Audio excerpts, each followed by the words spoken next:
Meu nome é Dominique Marques, sou psicóloga e terapeuta haitiana afiliada à EFEM, e hoje eu vou falar um pouquinho sobre aquela sensação que a gente tem quando a gente está falando e o outro não entende e fica bravo com a gente, né?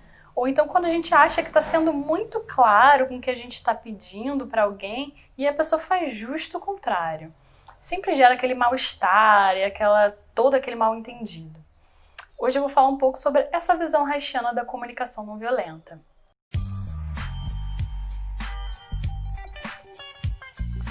Eu ouço muito, essa reclamação sobre a dificuldade de se comunicar, tanto nas relações pessoais como nos ambientes de trabalho. Vira e mexe, a gente tem essa sensação de que a gente não está entendendo e não está sendo entendido.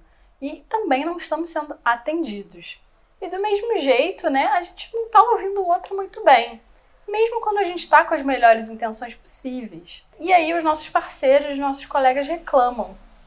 E por que isso acontece, Frequentemente em nosso dia a dia a gente se comunica de uma forma desatenta e muitas vezes impositiva, bem automático, sem dar muita bola para esse nosso jeitinho, sem fazer uso também de uma ferramenta importante que é a escuta ativa, que é a gente conseguir ouvir a mensagem que o outro tem a dizer até o fim, sem interromper, sem argumentar, ou tentar se explicar, ou se defender, enquanto a pessoa está falando. E será que a gente consegue silenciar esse nosso diálogo interno impositivo? E mais ainda, será que a gente se costuma se certificar que a gente entendeu a mensagem antes de reagir? Pois é, Se dialogar com os terceiros, com outras pessoas, parece um pouco complicado, a gente pode, nesse mesmo caminho, entender que o nosso diálogo interno não deve estar lá essas coisas. No pensamento haitiano, saber reconhecer os próprios sentimentos e sensações é a base para uma conexão com o outro mais profunda e satisfatória. Fazendo um paralelo com essas ideias, a gente não pode deixar de citar o psicólogo Marshall Rosenberg, o criador da comunicação não violenta, mais conhecida como CNV. E de forma bem resumida, esse método que ele desenvolveu é um processo de comunicação que ajuda as pessoas a trocarem informações necessárias para a resolução de conflitos e diferenças com base nas relações de cooperação e parceria, que atualmente tem sido utilizado em vários países como uma ferramenta de mediação em diversos setores, como escolas, presídios, entre pais e filhos. Para o Marshall, a gente precisa observar nossas reações automáticas e repetitivas para construir respostas conscientes, o que geraria mais ação coerente com o que sentimos e desejamos. Isso é um preceito básico para a gente poder trocar com o outro genuinamente. E o Rosenberg nada mais fez que redescobrir uma linguagem perdida que Reich já defendia muitos anos antes, que é a linguagem das pessoas que fazem contato com o que sentem. Então, para você saber um pouco mais sobre a CNV, eu recomendo a leitura do livro dele, que tem esse mesmo nome, que é muito esclarecedor, numa linguagem acessível, ele dá muitos exemplos, de como funcionam essas ferramentas da CNV. Aprender a observar antes de reagir, agir ao invés de reagir, ao mesmo tempo em que se tem clareza das próprias necessidades e sentimentos, são indispensáveis para a gente comunicar o que a gente precisa e o que a gente quer. Afinal, quantas vezes a gente não sabe qual é a nossa necessidade e nem o que a gente está pedindo para o outro, ao mesmo tempo que a gente espera que esse outro resolva para a gente. É uma lógica muito infantil, mas muito comum, tipo namorados, clássica, aquela cena do cara emburrado e não diz o que está de errado e espera que o outro conserte, e que o outro adivinhe. Quantas vezes a gente pede o que a gente não quer ao invés de pedir exatamente o que a gente quer?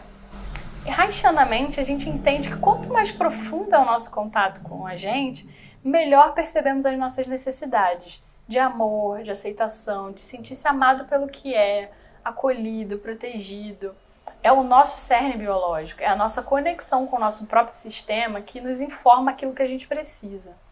Então, quanto mais em contato com esse cerne, mais a gente percebe que essas necessidades são comuns a todos os seres humanos. Ao longo da vida, quando a gente vive situações amedrontadoras ou dolorosas, a gente cria defesas a fim de evitar o medo e a dor.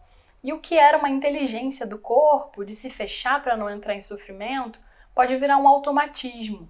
Logo, ao menor sinal de que a situação pode se repetir, as nossas defesas reagem antecipadamente. Então, para saber um pouco mais, né, sobre esse conceito mais profundamente de defesas que o Reich fala, vocês clicam aí para ver o vídeo da Clarissa, o que é couraça. Mas de forma resumida, essas defesas automáticas dificultam o nosso acesso às nossas necessidades básicas e também o reconhecimento dos nossos sentimentos. Eu ouço muito na clínica, né, que as pessoas não sabem o que estão sentindo. Por isso a capacidade de ler a si mesma é um ponto-chave da terapia reichiana, que auxilia a pessoa a ler e observar os seus sentimentos e sensações. E é o que se busca, né? O que a gente busca é a possibilidade de encontrar profundidade e maior satisfação com a gente mesmo e com nossos afetos. Quando se tem clareza das nossas próprias necessidades, das reatividades, a nossa comunicação tende a fluir melhor, porque a gente está aberto para trocar e poder dialogar com o meio. O que tem de comum, tanto na CNV quanto na terapia reichiana, é que as duas buscam resgatar o que há de mais genuíno nas pessoas, que é o contato com suas próprias emoções e a capacidade de se expressar com honestidade. É por isso que os pensamentos, tanto do Reich quanto do Marshall, mesmo de formas diferentes, eles tocam nesse ponto de se ter clareza, sempre, dos sentimentos, das necessidades, né? E com isso a gente consegue ter uma possibilidade de poder identificar nossa reatividade, nossa defensividade. E se a gente tem noção disso, a gente consegue ter respostas mais conscientes e coerentes com a nossa realidade. E finalmente ter uma troca potente e verdadeira com o outro, escutar e também ser escutado, ser entendido. Obrigada por você ter assistido esse vídeo até o fim. Se você gostou, compartilha. Beijo. Oi, gente. Pera, eu quase esqueci. Lá no nosso site, orgonomia.com.br, a gente tem um blog. E lá eu tenho um artigo que eu escrevi desenvolvendo um pouco mais esse tema desse vídeo, né? Para comunicar-se e relacionar-se, é necessário ouvir as próprias necessidades. E lá vocês aproveitam para conferir outros artigos também bem interessantes. Agora sim, beijo, tchau!